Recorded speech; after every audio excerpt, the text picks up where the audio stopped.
আর সিরিয়ার মানুষদের কি যে দুর্ভোগ, কি যে দুর্দশা, এটা দেখার জন্য শুধু আল্লাহই আছেন, আমরা কেউই নাই। এটা দেখার জন্য শুধু আল্লাহ আছেন, আর কেউ নাই পাশে। এই 12-14 বছরের যুদ্ধ বিগ্রহে যা হয়েছে সিরিয়ার অবস্থা, ওইটাকে খেলার মাঠ পেয়েছে পশ্চিমারা।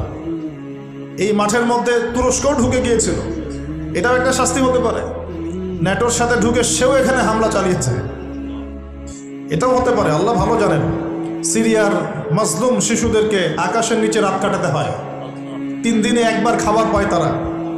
একই অবস্থা ইয়েমেনেও আছে। ইয়েমেনে যে বলা হয় যে 5 থেকে 6 লক্ষ মানুষ মারা গেছে বিগত গৃহযুদ্ধে 2010 সাল থেকে, আর সেখানে যতজন মানুষ মারা গেছে তার মধ্যে 60% হচ্ছে বাচ্চা। তো এই বাচ্চাদের কি দোষ ছিল? তারা কি জানতো শিয়া কাকে বলে, সুন্নি কাকে বলে? তারা কি জানে দুনিয়া কি, আখেরাত কি? তারা কি জানে কোনটা হক কোনটা বাতিল? তারা তো জানে যে মায়ের বুকের দুধ খেতে হয়, দুধের বাচ্চাগুলো দুধ পায় না, মায়েরা দুধ দিতে পারে না, খাবার নাই, দুর্ভিক্ষ। এই সংকটের জন্য কে দায়ী? আল্লাহ না মানুষ? কে দায়ী? যাহারাল ফাসাদু ফিল বাররি ওয়াল বাহরি বিমা কাসাবাত আইদিন নাস। আল্লাহ পাক বলছেন জলে স্থলে যে বিপর্যয়গুলো ছড়িয়ে পড়েছে এগুলো মানুষের হাতের কামাই। কার হাতের কামাই? মানুষের হাতের কামাই। একই অবস্থা ইরাকেও ছিল, মনে আছে? সাদ্দাম হোসেনের কাছে পারমাণবিক অস্ত্র আছে বলে কত নাকি করা হলো, করে লক্ষ লক্ষ মানুষকে মেরে ফেলা হলো। পরে বলল আমরা সরি, আসলে সেখানে কোনো অস্ত্র ছিল না, we are sorry for that. তারা বলে দিল আমরা এর জন্য সরি, ব্যাস লক্ষ লক্ষ মানুষের রক্তের ঋণ শোধ হয়ে গেল। আবু গারিব নামে একটা কারাগার ছিল, এখনো আছে। ওই কারাগারের মধ্যে মুসলিমদেরকে ঢুকিয়ে যে নির্মম নির্যাতন করা হতো আপনারা জানেন না। পাকিস্তানের একজন ডক্টর মহিলা, ওই যে উনি নিউরো মেডিসিন ডক্টর আফিয়া, উনাকে মনে হয় 10 থেকে 12 বছর ধরে ওখানে নির্যাতন করা হয়েছে। আপনার বোনকে যদি একবার কেউ খারাপ নজরে তাকায় আপনার কেমন মনে হয়? আপনার মায়ের দিকে যদি কেউ একবার খারাপ নজরে তাকায়, একটা খারাপ মন্তব্য করে, আপনার কি মনে হয়? আপনার স্ত্রীকে যদি কেউ একটু গায়ে টাচ করে চলে যায়, শ্লীলতাহানি করে, টিস করে, আপনার কি মনে হবে? এরকম লক্ষ লক্ষ বোনদেরকে আমাদেরকে এরকম ধর্ষণ করা হয়েছে দিনের পর দিন। গ্যাং রেপ বলে, গ্যাং রেপ মানে একসাথে 10 জন 12 জন মিলে আমাদের বোনদেরকে ধর্ষণ করেছে। মুসলিমরা তো বললাম না, মুসলিমরা পড়ে আছে ওঠেন বসেন নিয়ে, মজা ট্রল এগুলো নিয়ে। সারা বিশ্বে যা হচ্ছে মুসলিমদের সাথে, যদি আমরা সত্যি জানতাম শান্তিতে ঘুমাতেই পারতাম না, আমাদের ঘুম উড়ে যেত চোখ থেকে।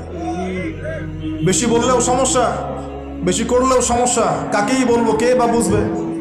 দেখা যায় এমন অনেক সময় হয়েছে, অনেক ভালো ভালো নেতা সমাজে এসেছে, আসার পরে জনগণকে বুঝিয়েছে, জনগণ বলছে ঠিক আমরা তোমার সাথে আছি। যেই সেই নেতার উপর কোনো বিপদ এসেছে, জনগণ নাই, কাকে নিয়ে কি করবে না, কার সামনেই বা কি বলবো? আমাদের প্রত্যেকটা জেলা বলেন, থানা বলেন, দেশ বলেন, আনাচে কানাচে নিবেদিত প্রাণ মুসলিম ভাই তৈরি করতে হবে, যারা কাজের মানুষ, ঝোঁকে চলে না, আবেগে চলে না, ইস্যু পাগল না, আবেগে চলে না, কাজের অ্যাক্টিভ কিছু মানুষ দরকার, যারা শিক্ষিত, এডুকেটেড, যারা পরিস্থিতি বোঝে, যারা হিকমা বোঝে, যারা নিবেদিত প্রাণ, যারা অর্থ কোরবানি করার মানসিকতা রাখে, শিক্ষা প্রতিষ্ঠান গড়ে তোলে, সোশ্যাল ওয়ার্ক করে, একটা জনসংযোগ যারা গঠন করতে পারে, এমন কিছু মানুষ আর নেতা আল্লাহ আমাদেরকে দান করুন বলে আমি। এভাবে একদিনের মাহফিল বলেন আর ওই ইস্যু পাগল কোন ইস্যু নিয়ে লাফালাফি করে উম্মার বিজয় হবে না। আমাদের সবাইকে যার যার জায়গা থেকে কনস্ট্রাকটিভ কাজ করতে হবে, সবাইকে এফোর্ট দিতে হবে। শুধু একজন দায়ীর দায়িত্ব না, একজন আলেমের দায়িত্ব না, আপনারও দায়িত্ব আছে। তো আপনার দায়িত্বটা আপনি ঠিক মতো পালন করেন না কেন? নামাজ আপনার দায়িত্ব, কোরআন তেলাওয়াত করা শেখা আপনার দায়িত্ব, দিনের জ্ঞান শেখা আপনার দায়িত্ব, জ্ঞান প্রচার করা আপনার দায়িত্ব, আদর্শ পরিবারটা গড়া আপনার দায়িত্ব, হালাল খাওয়া আপনার দায়িত্ব, উম্মাকে নিয়ে ফিকির করা তো আপনারও দায়িত্ব। উম্মা কি শুধু আমার, আপনার নয়? উম্মা কি শুধু আলেমদের, আপনাদের নয়? তাহলে আমরা কি সবাই শুধু কয়েকজন মানুষের ঘাড়ে দায়িত্ব চাপিয়ে দিয়ে চলে যাব? এই সমস্যা হচ্ছে আমাদের সমাজে। বিশ্বাস করেন, যদি সবাই একসাথে ঐক্যবদ্ধভাবে ঈমান ধরে রাখতে পারতাম, কোনোদিনও কোনো জালেমের সামনে আমাদেরকে মাথা নত করতে হতো। আমাদের মধ্যে ঐক্য নাই, তো বাস্তবতা হচ্ছে এটা, আমাদের মধ্যে কোনো ঐক্য নাই। যেটা আছে সেটা প্রয়োজনের তুলনায় নিতান্তই অল্প। এক ভাইকে মারলে আরেক ভাই মিষ্টি বিতরণ করে, একজনের উপর জুলুম আসলে আরেকজন খুশি হয়, মিলাদ দেয়। একজনকে সামান্য একটা ইস্যু ইস্যু থাকার না থাক, ইস্যু থাকলে তো কথাই নাই, আর না থাকলেও জোর করে টেনে বের করবে, করার পরে সারা দেশে একদম মান সম্মান হানি না করলে ঘুম হয় না। এই হলো অবস্থা আমাদের। তো এরা কি মনে করছে যে বিপদ আপদ শুধু এক শ্রেণীর মানুষের উপরেই আসবে? জি না। যখন আল্লাহ পাকের আযাব আসে, দেখলেন না, আল্লাহর যখন আযাব আসে তখন ভালো খারাপ কাউকে আল্লাহ পাক ছাড়বে না, সবগুলোকে ধ্বংস করবে ইনশাআল্লাহ। আল্লাহ পাক সূরা কোরআনেও বলেছেন, ওয়াত্তাকু ফিতনাতান লা তুসিবান্নাল্লাযীনা যালামু মিনকুম খাসসা, তোমরা সেই ফিতনাকে ভয় করো, আল্লাহর সেই পরীক্ষাকে ভয় করো যা শুধু জালেমদের উপর খাস করে আসবে না, সবার উপরে আসবে। যদি আসমানি গজব জমিনের বালা আসে, শুধুমাত্র খারাপ ব্যক্তিদেরকে দেখে আসবে না, বরং সবার উপরেই চলে আসবে। আল্লাহ পাক আমাদেরকে বোঝার তৌফিক দান করুন। নবী সাল্লাল্লাহু আলাইহি ওয়াসাল্লাম একদিন ঘুম থেকে উঠে বলছেন, লা ইলাহা ইল্লাল্লাহ, লা ইলাহা ইল্লাল্লাহ, ওয়াইলুল লিল আরাব মিন শাররি ক্বাদ ইখতারাব। তখন যায়েনাব বিনতে জাহাশ রাদিয়াল্লাহু আনহা বলছেন, ইয়া রাসূলুল্লাহ, আনুহলিকু ওয়া ফিনা সালিহুন, আমাদের মধ্যে সৎ মানুষ থাকা সত্ত্বেও কি আমরা ধ্বংস হয়ে যাব? তখন নবীজি বলছেন, নাম, অবশ্যই ধ্বংস হবে। ইযা কাসরাতিল খাবাস, যখন অশ্লীলতা ছড়িয়ে পড়বে তখন আলেম জালেম সব ধ্বংস হয়ে যাবে। আল্লাহ পাক আমাদের সবাইকে হেফাজত করুন বলি আমিন।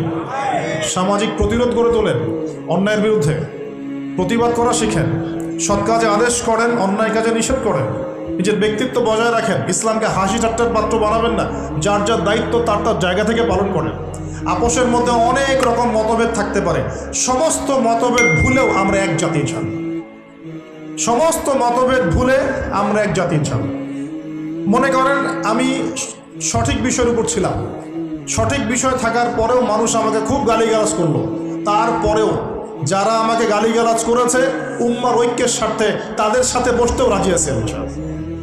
এরকম মানসিকতা থাকতে হবে, উম্মার ঐক্যের স্বার্থে, উম্মার কল্যাণের স্বার্থে। যে আপনাকে থাপ্পড় দিয়েছে ওর সাথেও চলতে হবে আপনাকে, কারণ উম্মা সবচেয়ে বড় বিষয়, আমার ব্যক্তির স্বার্থ বড় বিষয় না। কখনো কখনো বৃহত্তর স্বার্থে ক্ষুদ্রতর স্বার্থ বিসর্জন দিতে হয়। প্রিয় ভাইরা, এটা দাজ্জালীয় একটা সভ্যতার যুগ চলছে এখন, এই ফিতনাগুলো সব ঘরে ঘরে। এখন এখান থেকে যুবক ভাইদেরকে একটু বোঝাই, প্লিজ আমার দিকে দেখেন। দাজ্জাল খুব ভালো করেই জানে যে তার এই বিশ্ব শাসনের পথে বাধা হচ্ছে মুসলিমরা, কারা? আর সে খুব ভালো করেই জানে মুসলিমদের মধ্যে সবচেয়ে বেশি বাধা হচ্ছে যুব সমাজ। যদি যুব সমাজ আল্লাহর ঈমান এবং রাসূল সাল্লাল্লাহু আলাইহি ওয়াসাল্লামের আমল এই দুটোকে নিয়ে যদি তারা পথ চলতে পারে, তাহলে তাদেরকে প্রতিহত করা এত সহজ নয়। এটা কিন্তু দাজ্জাল খুব ভালো করে জানে, ঠিক এই, এবং তার অনুসারীরাও খুব ভালো করে জানে। এই কারণেই যুবকদেরকে আল্লাহর রাস্তা থেকে সরিয়ে ফেলার জন্যে দাজ্জাল এবং তার অনুসারীরা কিছু ফাঁদ দিয়েছে আপনাকে, ট্র্যাপ। যুবক ভাই একটু ভালো করে শোনেন।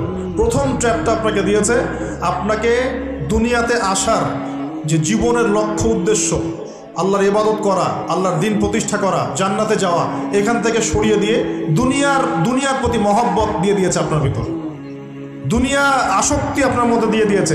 সারাদিন চিন্তা, একটা চাকরি, একটা ব্যবসা, একটা বাড়ি, একটা গাড়ি, একটা স্ট্যাটাস, অলওয়েজ এই ফিকিরটা, এটাকে আমরা ইংরেজিতে বলি মেটেরিয়ালিজম বা বস্তুবাদিতা। এই বস্তুবাদিতা আপনার মধ্যে ঢুকিয়ে দেওয়া হয়েছে। খুব সতর্ক থাকবেন, 1 নম্বর। 2, আপনার সামনে নারীকে সহজলভ্য করে দেওয়া হয়েছে। মেয়ে নারী, এই নারী জাতিকে আপনার সামনে সহজলভ্য করে দেওয়া হয়েছে। অনলাইন অফলাইন যেখানেই যাবেন নগ্ন নারীকে আপনি সামনেই পাবেন।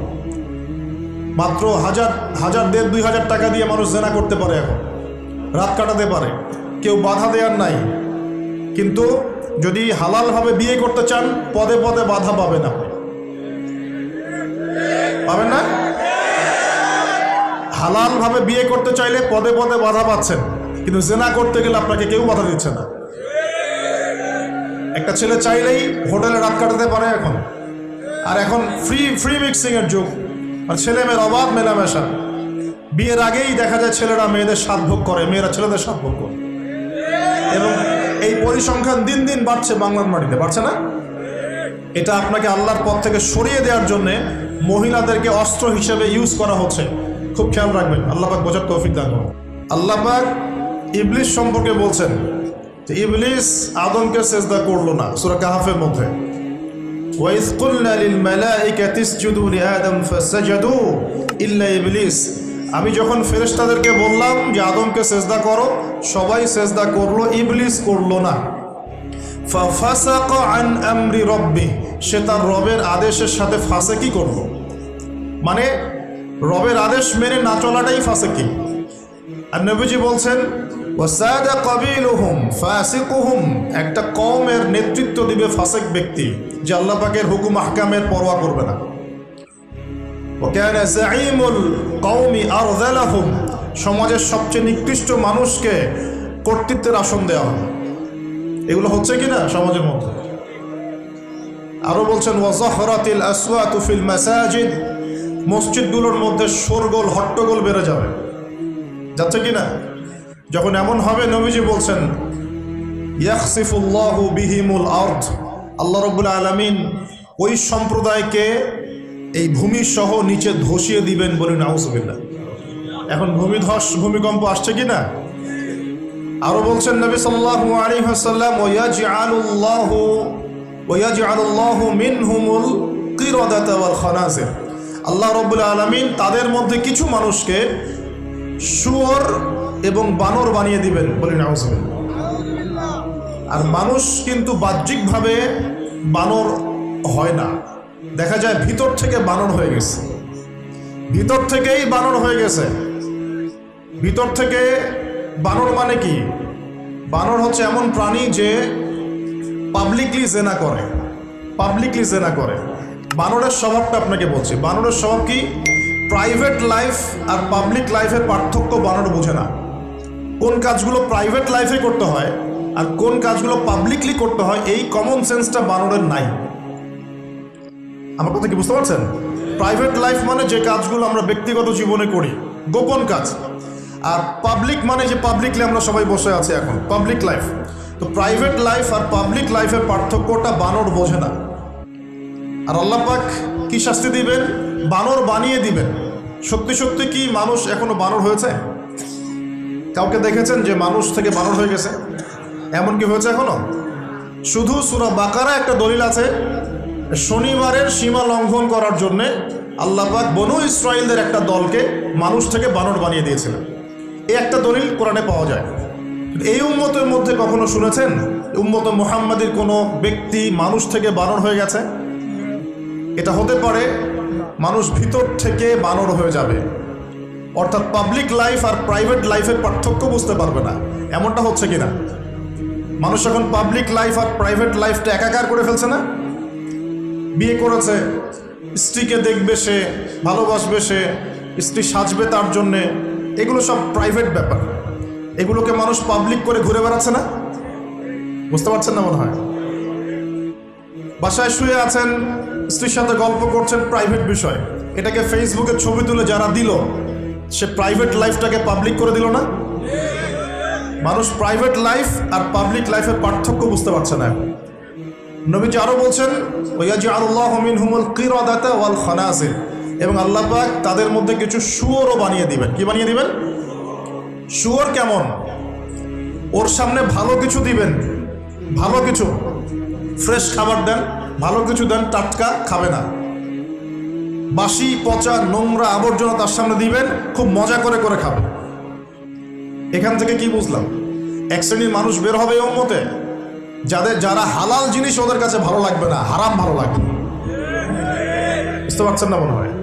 হালাল খাবার দেন, ভাল লাগে না, হারাম মাদক খেতে হয়, গাঁজা খেতে হয়, ইয়াবা খেতে হয়, ফেন্সিডিল খেতে হয়, না হলে ঘুমিয়ে আসে না।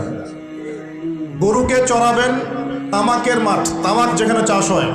আমরা ওই যে বান্দরবন ওই এলাকার দিকে প্রোগ্রাম করতে গিয়ে দেখেছিলাম, মানে বিঘার পর বিঘা জমিতে খালি তামাক চাষ হচ্ছে, তামাক।